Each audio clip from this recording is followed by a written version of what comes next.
The Grangerfords and the Shepherdsons। अगर मैं call ग्रैंगरफोर्ड के बारे में बात करूं तो वह ग्रैंगरफोर्ड फैमिली के सबसे बड़े हेड थे। वह एक बहुत ही अच्छे जेंटलमैन हैं। वह लंबे हैं, स्लिम है, क्लीन शेप रहते हैं और एक एरिस्टोक्रेटिक परिवार के हैं। वह हमेशा साफ कपड़े पहनते, फुल सूट पहनते हर दिन। अगर मैं संडे के बारे में बात करूं तो वह ब्लू कलर का एक टेल कोट पहनते जिसमें ब्रास की बटन लगी हुई होती है।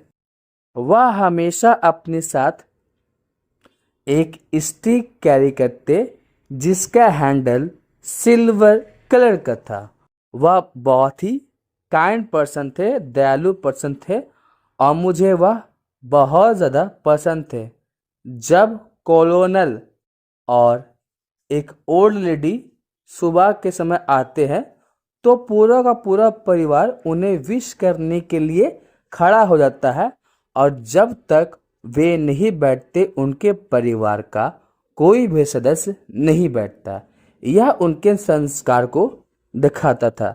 अगर मैं बॉब के बारे में बात करूं तो घर का सबसे बड़ा बेटा वही दूसरी ओर टॉम के बारे में बात करूं तो वह घर का सबसे छोटा बेटा था। अगर मैं उन दोनों के बारे में बात करूं तो दोनों के दोनों टॉल और हैंडसम थे, जिनका शोल्डर बहुत ज़्यादा चौड़ा था। उनका चेहरा ब्राउन कलर का था, उनके ब्लैक आइज थे और ब्लैक हेयर था। वह अपने ही पिताजी की तरह वाइट सूट पहनते और हैट पहनते। अगर मैं मिस शार्लेट के बारे में बात करूं तो वह लगभग 25 साल की एक टॉल और प्रौढ़ महिला थी, लेकिन अगर वह गुस्से में आ जाती तो वह किसी को नहीं छोड़ती। वही उनकी बहन है जिसका नाम है मिस सोफिया। वह 20 साल की है और वह बहुत ही ज़्यादा सुंदर और एक अच्छे दिल वाली महिला है। अगर मैं उस परिवार के और सदस्यों के बारे में बात करूं तो उनके 3 बेटे थे, जिनमें से तीनों की मौत हो गई और उनकी एक बेटी एमेलान की तो डेथ हो ही गई थी। वह ओल्ड मैन बहुत ही ज़्यादा रिच थे, उनके बहुत सारे फार्म थे और उनके कम से कम 100 नीग्रो स्लेव्स होंगे। वह बहुत ही अच्छे आदमी थे और अपने परिवार को लोगों का वह बहुत ही ज़्यादा आदर सम्मान करते और वीकली उनके परिवार में हमेशा किसी न किसी तरीके की पार्टी होती रहती। उनके परिवार के सदस्य उनके घर आते और लगभग 1 सप्ताह के पास रहते। वहाँ पे वो लोग ट्रिप पे जाते, नदियों में जाते, पार्टी करते जंगल में, साथ ही साथ डांस भी करते अपने घरों में। वही अगर मैं यहाँ पे एक और फैमिली है जिसका नाम है शेफर्डसन्स। शेफर्डसन्स उनके पड़ोसी है और उन्हीं के तरह मतलब ग्रैंगरफोर्ड की तरह ही वे पूरे के पूरे लोग अमीर थे। अगर मैं उनके परिवार के बारे में बात करूं तो वे लोग भी सेम स्टीम बोट का इस्तेमाल करते थे पहले परिवार के तरह, और वह भी उनसे 2 मील दूर था। तो क्या होता, कभी कभी हम जब या फिर मैं जब उठ जाता तो मैं शेफर्डसन्स को देखता हूँ और इससे पता चलता है कि इन दोनों के दोनों परिवारों के बीच में बहुत ही लंबे समय से लड़ाई चल रही है। एक दिन की बात है जब मैं और बक एक साथ जंगल में घूमने के लिए गए थे, तभी अचानक से हमें एक घोड़े की आवाज़ आई। तो बक ने बोला मुझे कि तुरंत झाड़ियों में छुपने के लिए। तो हम लोगों ने ऐसा ही किया और हम जंगल से किसी की तरफ देख रहे थे। एक बहुत ही हैंडसम लड़का घोड़े में बैठता हुआ आ रहा था जिसका नाम हानी शेफर्डसन था। बक ने उसकी तरफ गोली चलाई लेकिन वह हार्नी के हैट पे लगा और वह गिर गया। फिर उसके बाद हम दौड़ करके भागने लगे। वही दूसरी ओर हार्नी ने भी 2 गोलियां चलाई बक की तरफ, लेकिन बक को कुछ नहीं हुआ और हम उसके बाद घर पहुंच गए। जब उस ओल्ड मैन को इस इंसिडेंट के बारे में पता चला तो वह बहुत ही ज़्यादा खुश हो गए थे, लेकिन साथ ही साथ उन्होंने यह भी कहा कि हमें झाड़ियों में छुप करके नहीं बल्कि सामने से गोली चलाना चाहिए, क्योंकि शेफर्सन्स ऐसा नहीं करते हैं। वही दूसरी ओर मिस शार्लेट ने तो अपना सर पकड़ ही लिया था जब बक यह सारी की सारी कहानियां सुना रहा था। वही दोनों के दोनों लड़के गुस्सा थे, लेकिन वह फिर भी शांत थे। वही दूसरी ओर अगर मैं मिस सोफिया के बारे में बात करूं तो उनका चेहरा पीला पड़ चुका था, लेकिन वह खुश थी जब उन्हें यह पता चला कि हार्नी को कुछ नहीं हुआ। अब आगे क्या होता है, मुझे एक जानकारी पता चलती है कि इन दोनों के दोनों परिवार के बीच में बहुत ही लंबे समय से लड़ाई चल रही है, जिसकी शुरुआत लगभग 30 साल पहले हुई थी कि दोनों परिवार के बीच में किसी तरह की बहस चल रही थी, जिसके लिए उन्होंने कोर्ट में अर्जी दी थी। तो एक जीता और एक हारा। तो जो हार जाता है वह जीतने वाले को गोली मार देता है और उसके बाद से इन दोनों के परिवार में हमेशा किसी न किसी की मौत होती, और जब भी किसी की मौत होती तो जिसने मारा है उसके परिवार वालों को यह एक अच्छा, एक ब्रेव एक्ट लगता था। अगला दिन संडे था। हम सारे के सारे लोग चर्च में गए। वहां पे ग्रेंगरफोर्ड्स और शेफर्सन्स आए थे और उनके पास बंदूक भी था। हमारे वापस लौटने के बाद हम लोगों ने खाना खाया और सारे के सारे लोग नैप लेने के लिए चल गए। मतलब दोपहर की नींद होती है ना, बिल्कुल वैसे ही। अगर मैं बात करूं तो मैं बक के रूम की तरफ जाया था, तभी अचानक से सोफिया मुझे बुलाती है और मुझसे कहती है कि अगर तुम किसी को नहीं बताओगे तो क्या तुम मेरा एक काम कर दोगे। जिसमें मैंने बोला हाँ बोलिए क्या करना है। तो उन्होंने मुझसे कहा कि वह अपनी प्रेयर बुक चर्च में छोड़ करके आ गई है और मुझे बोला गया कि मैं उसे ले करके आऊँ और इसके बारे में कुछ नहीं बताऊँ। तो मैं वैसा ही करता हूँ। मैं चर्च जाता हूँ और वहाँ पे कोई नहीं था, चर्च लॉक्ड नहीं था और मैं सोच रहा था कि वह बहुत ही ज़्यादा चिंता कर रही होंगी अपने प्रेयर बुक के लिए। तो जब मैंने उसे उठाया, वहाँ पे एक छोटा सा पीस ऑफ पेपर था जो फ्लोर पे गिर गया।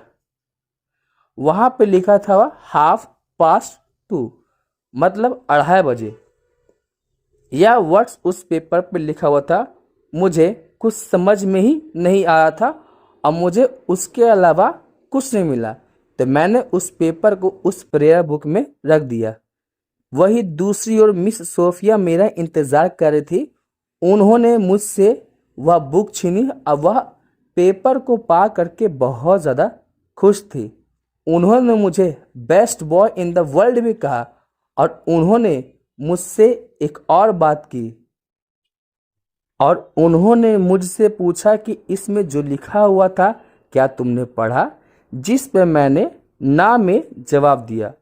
और फिर उसके बाद उन्होंने मुझे एक्सप्लेन किया कि वह पेपर जिसे वह गिर गया था वह एक बुक मार्क था।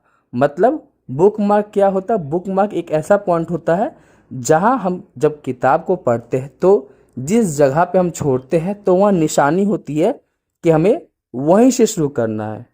अब उसके बाद मैं क्या करता हूँ, मैं रिवर की तरफ जाता हूँ और मिस सोफिया के इस स्ट्रेंज बिहेवियर के बारे में पता करना चाह रहा था। मैं सोच रहा था वह दूसरियों को मेरा पीछा कर रहा था। वह बक का सर्वेंट जैक था। वह मुझे ढूंढता हुआ आया। वह मुझसे कहता है, मास्टर जॉर्ज, क्या आप मेरे साथ स्वैम्प में आएंगे? वहाँ पे बहुत सारे वाटर स्नेक्स हैं। तो मुझे यह थोड़ा अजीब लगा, लेकिन फिर मैंने कहा ठीक है चलो चलते हैं। तो हम स्वाम की तरफ जा रहे थे और वहाँ पे एक छोटा सा क्लियर एरिया था जहाँ पे एक झाड़ था। वहाँ पे एक आदमी सो रहा था। वह कौन था? तो वह मेरा दोस्त जिम था, मेरा पुराना दोस्त। मैंने उसे उठाया और वह मुझे देख करके सरप्राइज नहीं हुआ, लेकिन वह क्या हो गया, वह खुशी के साथ रोने लगा।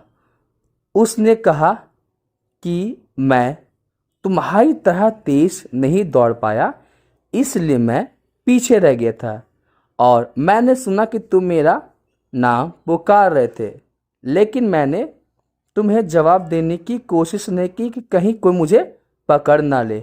मैंने तुम्हें देखा कि तुम इस घर की तरफ जा रहे थे, तो मैं वहाँ पे जा कर के झाड़ियों में छुप जाता हूँ। फिर मैंने कुछ नीगरों से उस फार्म में बात किया और उन्होंने मुझे यहाँ ला दिया।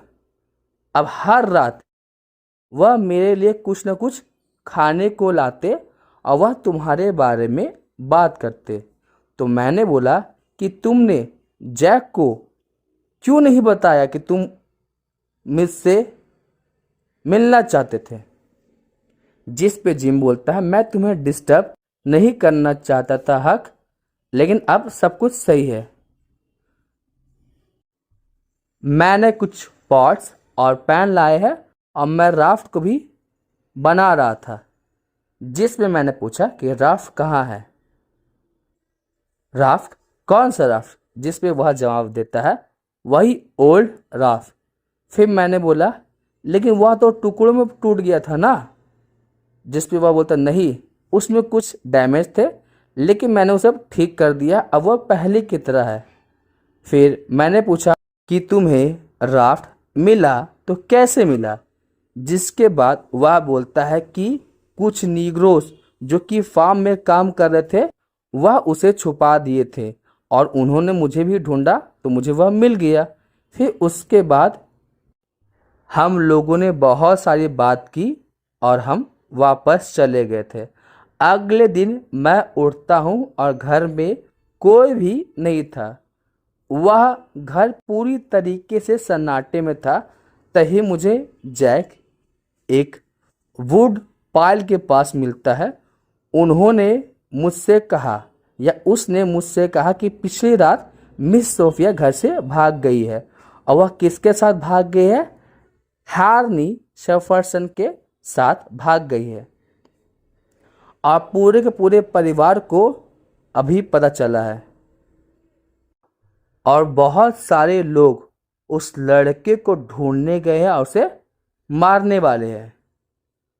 तो मैंने बोला कि बक, तुमने मुझे उठाया क्यों नहीं? जिस पे वह बोलता है कि मुझे लगा कि लोग तुम्हें इस मैटर में इन्वॉल्व नहीं करना चाहते थे। तो मैं नदियों के किनारे दौड़ता हुआ जाता हूँ और मुझे गोली चलने की भी आवाज़ आती है। मैं पेड़ पर बैठ जाता हूँ और देखता हूँ 4 या 5 लोग उनके घर की तरफ जा रहे थे, जिनमें से 2 लोग वुड पाइल पे छिपे हुए थे। और जब जब कोई व्यक्ति अपना चेहरा दिखाता तो उसे गोली लगती। वह लगातार एक दूसरे पे गोलियां चला रहे थे ताकि वह एक दूसरे को ध्यान से देख सके। तो वह बार बार निकल रहे, छुप रहे, निकल रहे, छुप रहे, ताकि गोली लगने की संभावना भी हमें कम लगे। अब उसके बाद जैसे जैसे समय बीतता है, गोलियों की चलने की आवाज़ रुक जाती है और सारे के सारे लोग स्टोर की तरफ जाने लगते हैं। वह दूसरी ओर एक लड़का खड़ा होता है और राइडर को, जो घोड़े से जा रहा था, उसे गिरा देता है। वही दूसरी ओर दूसरा लड़का क्या करता है, जिसे चोट लगी है, वह उसे स्टोर की तरफ ले के जाता है। फिर उसके बाद दोनों के दोनों लड़के वहाँ से भाग जाते हैं।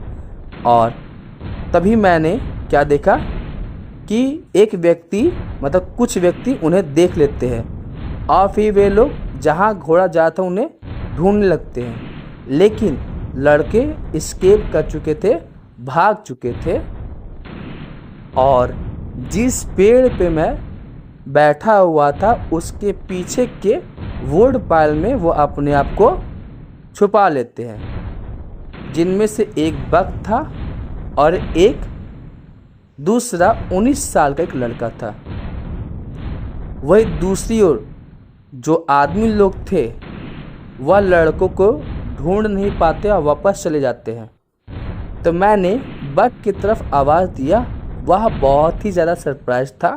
फिर उसने कहा कि उधर देखो और हमें बताओ कि वे लोग दोबारा आ रहे हैं या नहीं। हालांकि मैं चारों तरफ देख रहा था लेकिन मेरी हिम्मत नहीं हुई कि मैं नीचे आऊं। तभी बक जोर से चिल्लाता है और कहता है कि उसके फादर और उसके 2 भाई की मौत हो चुकी है क्योंकि उनके कुछ दुश्मनों ने ऐसा किया था। अगर मैं सेफरसन्स के बारे में बात करूं तो वह बहुत ही ज़्यादा शक्तिशाली थे और मैंने फिर उससे हार्नी और मिस सोफिया के बारे में पूछा, जिस पे वह जवाब देता है कि वे लोग तो यहाँ से चले गए। बैंग बैंग बैंग फिर गोलियां चलने की आवाज़ आती है। उसके बाद 2 व्यक्ति क्या करते हैं, बिना घोड़ों के वह जंगल की तरफ चले जाते हैं और लड़के क्या करते हैं, नदी की तरफ चले जाते हैं। दोनों के दोनों लोगों को चोट लगी थी। वही दूसरी ओर जो व्यक्ति थे वह नदी के पास से गोलियां चला रहे थे और बोल रहे थे उन्हें मारो उन्हें मारो, जिससे मैं डर गया था और मैं लगभग उस पेड़ से गिरने ही वाला था। लेकिन मैं उस पेड़ में लंबे समय तक रहा जब तक अंधेरा नहीं हो गया। वही दूसरी ओर मैं अभी भी गोलियां चलने की आवाज़ सुन पा रहा था। मैं बहुत ही ज़्यादा डिप्रेस हो गया और मैंने यह डिसाइड किया कि मैं वापस उस ग्रेंगरफोर्ड हाउस में नहीं जाऊंगा, क्योंकि मैं अपने आप को ही इसका जिम्मेदार मान रहा था। क्योंकि अब मुझे पता चल गया था कि उस पेपर में मिस सोफिया हार्नी से 2:30 बजे रात को मिलने वाली थी और यही वह समय था जब वह भागते। तो अगर मैं उन्हें यह किताब ला के नहीं दे तो दोनों के दोनों भाग नहीं पाते हैं और इनके परिवार की जो लड़ाई है वह आगे बढ़ती ही नहीं। मुझे वह पेपर ज़रूर उनके फादर को दे देना चाहिए था। तो ऐसा इंसिडेंट कभी होता ही नहीं। फिर थोड़ी देर बाद मैं पेड़ से नीचे आता हूँ और नदी की तरफ जाता हूँ। वहाँ मुझे 2 डेड बॉडीज मिलती है और उसके बाद मैं क्या देखता हूँ कि बक की मौत हो चुकी थी। मैं बहुत ज़्यादा रो रहा था क्योंकि हम दोनों के बीच में अच्छे खासे समय बीते हुए थे। फिर उसके मैं क्या कहाँ जाता हूँ, मैं स्वाम्प की तरफ जाता हूँ और जिम के बारे में अगर मैं बात करूँ तो वह आइलैंड में नहीं था। तो मैं स्ट्रीम की तरफ जाता हूँ, झरना की तरफ जाता हूँ और वह राफ्ट भी चला गया था। मैं बहुत ज़्यादा डर गया था और मैं चिल्लाने लगा। तभी अचानक से एक आवाज़ आती है, क्या तुम हो मेरे दोस्त? चिल्लाना नहीं, यह जिम की आवाज़ थी और मुझे उसकी आवाज़ सुन करके बहुत ही ज़्यादा अच्छा लग रहा था। हम दोनों ने एक दूसरे को गले लगाया और हम लोग राफ्ट की तरफ बैठ गए। उसने कहा, भगवान का शुक्र है, मुझे तो लगा कि तुम्हारी मौत ही हो गई। अब क्या कर सकते हैं। जैक यहाँ आया था और उसे ऐसा लग रहा था कि क्योंकि तुम नहीं आए हो तुम्हारी भी मौत हो गई है। लेकिन मुझे तुम्हें देख करके बहुत ही ज़्यादा खुशी हो रही थी। वह दूसरी ओर मैं कंफर्टेबल फील नहीं कर रहा था जब तक मुझे वह राफ्ट 2 मील दूर नहीं मिला। और वह कहाँ पे था? तो मिसिसिपी पे था। तब हम लोगों को बहुत ही सिक्योर फील हो रहा था। उसके बाद जिम ने मुझे कुछ खाने को दिया। मैं बहुत ज़्यादा खुश था कि मैं उस जगह से निकल चुका था और जिम भी बहुत ज़्यादा खुश था कि वह स्वाम्प वाले एरिया से निकल चुका था।